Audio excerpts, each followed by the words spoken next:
உப்பு தட்டுப்பாட்டின் எதிரொலி. இலங்கையில் புதிதாக நியமிக்கப்பட்டுள்ள ஆயுர்வேத மருத்துவர்கள் ஒருவருக்கு நாளொன்றுக்கு 7 கிராம் உப்பு போதுமானது. அற்ப அரசியலுக்காக இனவாதம் பேசும் அரசியல் வியாபாரிகளுக்கு காலம் சிறந்த பாடத்தை கற்பிக்கும் சந்திரசேகர். பெருந்தொகை டாலரை பெற்றுக்கொள்வதில் இலங்கை அரசுக்கு ஏற்பட்டுள்ள சிக்கல். பட்டலந்து ஆணைக்குழு அறிக்கை குறித்து ஆராய்வதற்கு விசேட குழு. முள்ளிவாய்க்கால் நினைத்தை நினைவு கூர்ந்து தாவிக தலைவர் விஜய். முள்ளிவாய்க்கால் ஒரு புண்ணிய பூமி. சிங்கள இளைஞனின் உருக்கமான பதிவு.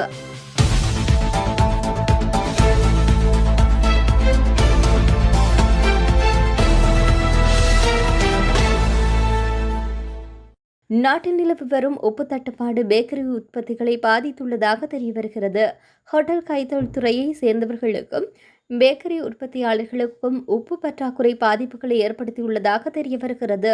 உப்பு கொள்வனவு செய்வதற்காக நேரத்தை செலவிட நேரிட்டுள்ளதாக பேக்கரி உற்பத்தியாளர்கள் சங்கத்தினுடைய தலைவர் NK ஜெயவர்தன தெரிவித்தார். பல்பொருள் அங்காடிகளுக்கு பணியாளர்களை அனுப்பி நேரத்தை விரியம் செய்து உப்பு கொள்வனவு செய்ய நேரிட்டுள்ளதாக தெரிவித்துள்ளனர்.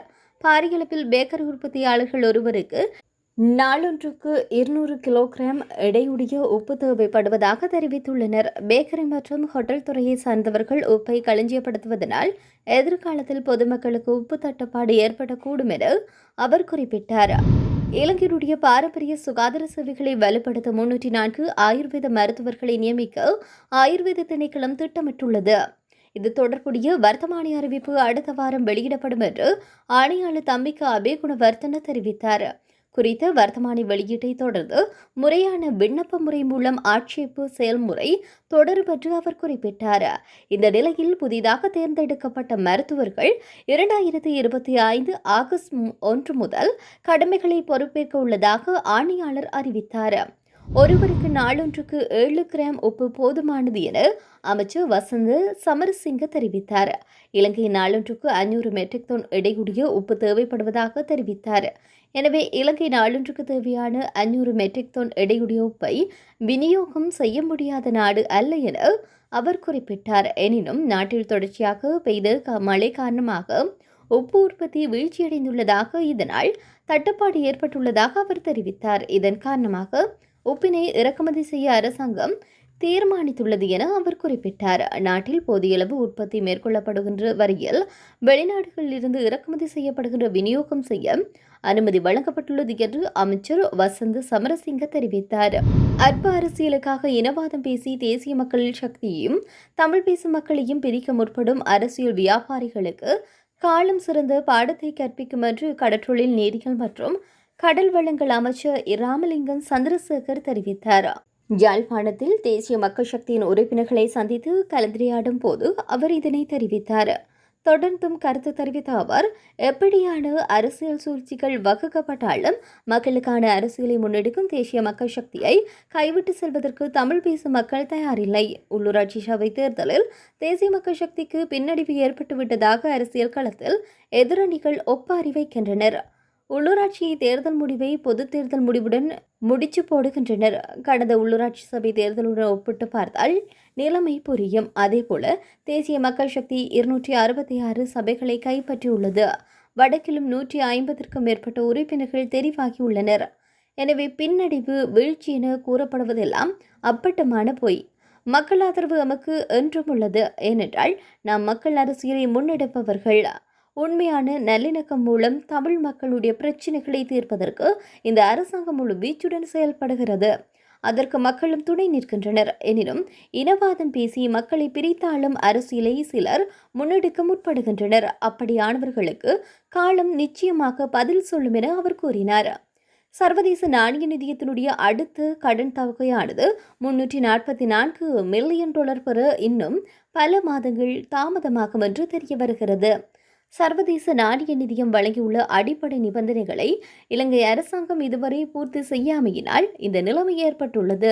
உலக வங்கி, ஆசிய அபிவிருத்தி வங்கி, சீன மற்றும் ஜப்பான் ஆகிய நாடுகளும் சர்வதேச நாணய நிதியத்தினுடைய நிபந்தனைகளுடன் உடன்படுவதனால் அந்த நாடுகள் மற்றும் அமைப்புகள் வழங்கும் உதவிகளும் சர்வதேச நாணய நிதியத்தினுடைய பரிந்துரைகளுக்கு கண்டிப்பாக கட்டுப்படுவதாக கூறப்படுகிறது. இந்த நிலையில் கொழும்பில் நிர்மாணிக்கப்பட்டு வரும் துறைமுக நகர திட்டத்திற்கு வழங்கப்பட்டுள்ள வரிச்சலுகைகளை நீக்குவது தொடர்பான நிபந்தனை குறித்து சீன தூதரகம் கடும் அதிருப்தியை வெளிப்படுத்தியுள்ளது. வரிச்சலுகைகள் நீக்கப்பட்டால் எதிர்காலத்தில் நாட்டினுடைய சீன முதலீடுகள் தொடர்பாக அந்த நாடு கடுமையான முடிவுகளை எடுக்கும் என்று கூறப்படுகிறது. இது உலக வங்கி மற்றும் ஆசிய அபிவிருத்தி வங்கி ஆகியவையும் இலங்கை விமான போக்குவரத்து நிறுவனம் மற்றும் மின்சார சபை உள்ளிட்ட நட்டத்தில் இயங்கும் அரசு நிறுவனங்களை மறுசீரமைக்க அரசாங்கம் உடனடி நடவடிக்கைகளை எடுக்கும் என்று எதிர்பார்க்கின்றன. பட்டலந்த ஆணைக்குழு அறிக்கையை குறித்து ஆராய்வதற்கு விசேட குழு ஒன்று நியமிக்கப்பட்டுள்ளது. சட்டமா அதிபர் பாரிந்த ரணசிங்கவினால் இந்த குழு நியமிக்கப்பட்டுள்ளது. 4 பேரை கொண்ட குழு இவ்வாறாக நியமிக்கப்பட்டுள்ளது. சிரேஷ்ட மேலதிக சொலிசிஸ்டர் ஜெனரல் ரொஹான்த அபேசூரியவினால் இந்த குழு செயற்படும் என அறிவிக்கப்பட்டுள்ளது. பிரதி சொலிசிஸ்டர் ஜெனரல் திலீப பீரிஸ், அரசாங்க சிரேஷ்ட சட்டத்தண்ணி ஜயனி வேகடப்புல மற்றும் அரசு சட்டத்தண்ணி சக்தி ஜெயகொடாராச்சி ஆகியோர் இந்த குழுவில் அங்கம் வகிக்கின்றனர். பட்டலந்த குழு அறிக்கையினுடைய சாட்சியங்களூடாக குற்றப்பத்திரிகை தாக்கல் செய்ய முடியுமா என இந்த குழு ஆராய உள்ளது. மேலும் தொடர்ந்து விசாரணைகள் செய்யப்பட வேண்டிய விடயங்கள் குறித்து இந்த குழு கவனம் செலுத்தியது. 88 தொடக்கம் 90ஆம் ஆண்டுகளில் பட்டலந்த வீதியில் இடம்பெற்றதாக கூறப்படும் சித்திரவதை மற்றும் கொலை சம்பவங்கள் தொடர்பில் விசாரணைகள் நடத்தும் நோக்கில் பட்டலந்த ஆணைக்குழு நிறுவப்பட்டது என குறிப்பிடப்படுகிறது. நம் தொப்புள் கொடி உறவுகளுக்கு நாம் இருப்போம் என முள்ளிவாய்க்கால் நினைத்தன்று உறுதியேற்பதாக தமிழக வெற்றிக் கழக கட்சியினுடைய தலைவர் விஜய் தெரிவித்தார். குறித்த விடயத்தை தன்னுடைய உத்தியோகபூர்வ எக்ஸ் தளத்தில் நேற்றைய தினம் வெளியிட்டார். தமிழர் தாயகங்கள் உட்பட சர்வதேச அளவில் முள்ளிவாய்க்கால் நினைவேந்தல் அனுஷ்டிக்கப்பட்டுள்ளது. இது தொடர்பில் தன்னுடைய பதிவில் மேலும் தெரிவித்த விஜய், உலகமெங்கும் வசிக்கும் நம் தொப்புள் கொடி உறவுகளுக்கு நம்பிக்கையூட்டும் நல்லுறவுகளாக நாம் இருப்போம் என்று முள்ளிவாய்க்கால் நினைவு தினமான இன்று உறுதியேற்போம். தெற்கில் உள்ள சிங்கள மக்கள் வடக்கிற்கு செல்ல மே 18ஆம் தேதி சிறந்த நாள் என முள்ளிவாய்க்கால் மண்ணிலிருந்து சிங்கள இளைஞர் ஒருவர் தெரிவித்தார். முள்ளிவாய்க்காலில் நேற்று இடம்பெற்ற நினைவேந்தல் நிகழ்வில் பங்கேற்ற பின்னர் முகநூலில் பதிவொன்றை வெளியிட்டு அவர் இவ்வாறு தெரிவித்தார். இந்த பதிவில், நாங்கள் இன்று முள்ளிவாய்க்கால் மண்ணில் இருக்கின்றோம். இது ஒரு புண்ணிய பூமி. உயிரிழந்தோரை நினைவு கூர்ந்து அவர்களுடைய உறவினர்கள் சுடரேற்றி வழிபடுகின்றனர். ஆனால் கடந்த 16 வருடங்களுக்கு முன்னர் இந்த புண்ணிய பூமியில் இடம்பெற்ற இறுதிப் போரின் போது ஐக்கிய நாடுகள் சபையின் தகவலுக்கு அமைய 70,000 பேர் வரை கொல்லப்பட்டதாக கூறப்படுகிறது. உத்தியோகபூர்வ தகவலுக்கு அமைய 1,50,000 பேர் கொல்லப்பட்டதாக தகவல் தெரிவிக்கின்றன. இதில் வரும் அப்பாவி குடிமக்களே கொல்லப்பட்டனர் என்பதை நாம் நினைவில் கொள்ள வேண்டும். உயிரிழந்தவர்களுக்கு இதுவரை நீதி கிடைக்காத மக்கள் இங்கு வருகை தந்து அவர்களை நினைவு கூறுகின்றனர். இந்த நிலையில் தெற்கில் உள்ளோர் வடக்கிற்கு செல்ல மே 18ஆம் தேதியே சிறந்த நாள் என்று அவர் குறிப்பிட்டார்.